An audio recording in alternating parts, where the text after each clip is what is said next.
வணக்கம்,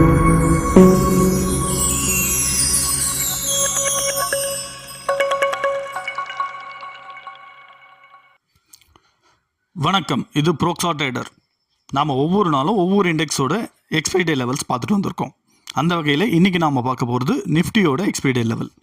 by level பார்த்திங்கன்னா 24,964, அதிலிருந்து 24,993 அந்த ரேஞ்ச் வந்தாலே பை பண்ணிடலாம். அதுக்குண்டான டார்கெட் பார்த்திங்கன்னா 25,050. செல் லெவல் பார்த்திங்கன்னா 25,113, அதிலிருந்து 25,137 அந்த ரேஞ்ச் வந்தால் செல் பண்ணலாம். செல்லோட டார்கெட் 25,053. ஒருவேளை செல்லோட ஸ்டாப் லாஸ் ஹிட்டாச்சு அப்படின்னா 25,197 வரைக்கும் போகிறதுக்குண்டான வாய்ப்பு இருக்குது. அதுவே பையோட ஸ்டாப் லாஸ் ஹிட்டாச்சுன்னா 24,907 வரைக்கும் வரதுக்குண்டான வாய்ப்பு இருக்குது. மேலும் தகவல்கள், ஸ்டாப் லாஸ், மற்ற இண்டெக்ஸ் பற்றின லெவல்ஸ் எல்லாமே தேவைப்படுது அப்படின்னா நம்மளுடைய சேனல் சப்ஸ்கிரைப் பண்ணிக்கோங்க. சப்ஸ்கிரைப் பண்ணிவிட்டு proxatrader@gmail.com அந்த மெயில் ஐடிக்கு மெயில் பண்ணுங்கள். நம்மளுடைய டீம் உங்களுக்கு அசிஸ்ட் பண்ணுவாங்க. நன்றி, வணக்கம்.